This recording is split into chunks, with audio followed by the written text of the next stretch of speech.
તાજેતરમાં જ સુરતમાં જે પાટીદાર સમાજની યુવતી દ્વારા આત્મહત્યા કરવામાં આવી અને તેના પાછળનું કારણ એ હતું કે એક યુવક તેને ત્રાસ આપી રહ્યો હતો, તેને હેરાન પરેશાન કરી રહ્યો હતો અને તેના કારણે પાટીદાર સમાજની એ યુવતીએ પોતાનું જીવન ટૂંકાવી દીધું હતું અને હવે તે ઘટનાને લઈને ગોપાલ ઇટાલિયા મેદાને આવ્યા છે। તેમના દ્વારા સોશિયલ મીડિયામાં એક પોસ્ટ કરવામાં આવી છે, તે મુદ્દા અંગે ચર્ચા કરીશું આજે આ વિડીયોમાં। નમસ્કાર, લાઈટ ન્યૂઝની સાથે હું છું મેક્ષુ ઠક્કર। સુરતમાં જે પાટીદાર સમાજની યુવતી સાથે ઘટના ઘટી છે તેને લઈને સુરતમાંથી પાટીદાર સમાજના આગેવાનો આગળ આવ્યા છે, જેમાં અલ્પેશ કથિરિયા સહિતના અન્ય આગેવાનો જે છે તે આ મુદ્દાને સતત ઉઠાવી રહ્યા છે। આ ઘટના અંગે તેમને મુખ્યમંત્રીને જાણ પણ કરતો એક પત્ર લખ્યો છે અને તે વચ્ચે હવે ગોપાલ ઇટાલિયાએ પણ આ ઘટનાને લઈને સોશિયલ મીડિયામાં એક પોસ્ટ કરી છે। તો તેમના દ્વારા પોસ્ટમાં શું જણાવવામાં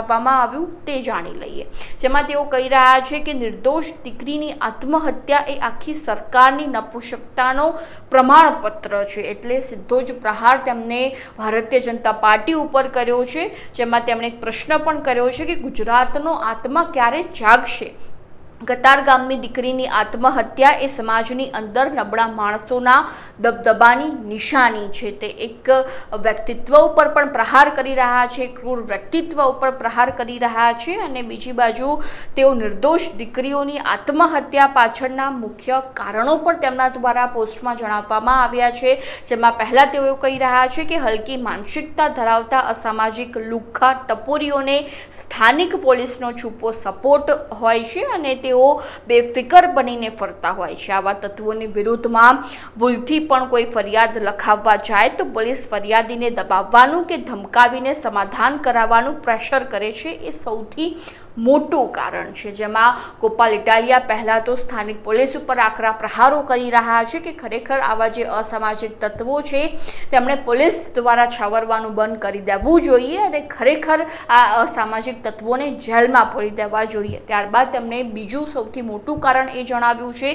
કે જ્યારે દીકરીને માનસિક હેરાનગતિ કરવામાં આવતી હોય છે ત્યારે ડરના માર્યા કે બદનામીના ડરથી દીકરીનો પરિવાર કોઈને વાત નથી કરતો અને ચૂપચાપ સહન કરે છે। કોઈ કિસ્સામાં દીકરીનો પરિવાર સમાજમાં કોઈને જાણ કરે તો પણ સમાજમાંથી માથાભારે વ્યક્તિ વિરુદ્ધ સપોર્ટ નથી મળતો, એ પણ મોટું કારણ છે। એટલે કે જ્યારે કોઈ પરિવારમાં દીકરી હોય છે અને દીકરી સાથે કંઈ ખોટું થાય છે તો પહેલાં તો પરિવારે આગળ આવવાની જરૂર છે, શરમ રાખ્યા વિના આગળ આવવાની જરૂર છે। અને ત્રીજું સૌથી મોટું કારણ એ હોય છે કે દરેક લુખ્ખા અને ટપોરી તત્વોને પ્રત્યક્ષ કે પરોક્ષ રીતે રાજકીય આકાઓનું સંરક્ષણ મળેલું હોય છે। મને ફલાણી પાર્ટીના ફલાણા નેતા સાથે સારો સંબંધ છે એટલે મારું કોઈ કંઈ જ ન બગાડી લે એવી તાનાશાહી માનસિકતા પણ એક કારણ હોઈ શકે છે। એટલે કે તેમને મુખ્યત્વે 3 કારણ બતાવ્યા છે જે દીકરીઓ આત્મહત્યા કરી રહી છે, જેમાં પહેલું કારણ છે સ્થાનિક પોલીસ, બીજું કારણ છે કે દીકરીનો જ્યારે પરિવાર એ અમુક માનસિકતા એ રૂઢિચુસ્તતાને કારણે